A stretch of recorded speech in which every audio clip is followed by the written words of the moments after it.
જો તમારા ઘરે 60 થી 79 વર્ષનું કોઈ વૃદ્ધ વ્યક્તિ રહેલું છે તો તમે આ યોજના અંતર્ગત 1000 રૂપિયાની માસિક સહાય મેળવી શકો છો. અને જો તમારા ઘરે 80 થી વધુ ઉંમરનું કોઈ વૃદ્ધ વ્યક્તિ રહેલું છે તો તમે માસિક 1250 રૂપિયાની આ યોજના અંતર્ગત સહાય મેળવી શકો છો.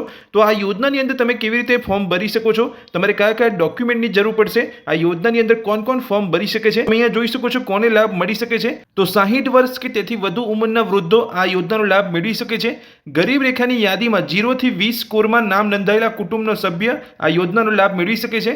હવે વાત કરીએ કે જો તમે આ યોજનાની અંદર ફોર્મ ભરવા માંગો છો તો તમારે અરજી કઈ રીતે કરવાની છે. જો તમે શહેરી વિસ્તારની અંદર રહો છો તો તમારે મામલતદાર કચેરી, જિલ્લા તાલુકાના જનસેવા કેન્દ્ર પર જવાનું છે. અને જો તમે ગ્રામ્ય કક્ષા એટલે કે ગ્રામ્ય વિસ્તારની અંદર રહો છો, તમે ગ્રામ પંચાયતની અંદર જઈને તમે આ વૃદ્ધ પેન્શન યોજનાની અંદર ફોર્મ ભરી શકો છો.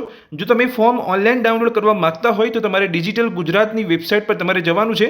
www.digitalgujarat.gov.in વેબસાઇટ જેવું તમે ગૂગલમાં સર્ચ કરશો તો ત્યાં તમને વૃદ્ધ પેન્શન યોજનાનું ફોર્મ મળી જશે.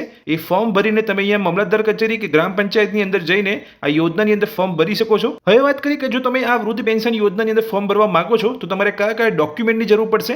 તો તમે અહીંયા જોઈ શકો છો ઉંમરનું પ્રમાણપત્ર અથવા શાળા છોડ્યાનું પ્રમાણપત્ર અથવા ડોક્ટર દ્વારા આપવામાં આવેલું વય પ્રમાણપત્ર.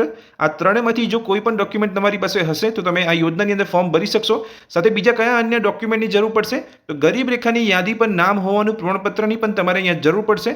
સાથે જે પણ વ્યક્તિ માટે તમે અહીંયા યોજનાની અંદર ફોર્મ ભરવા માંગો છો તેમનું આધાર કાર્ડ હોવું જરૂરી છે.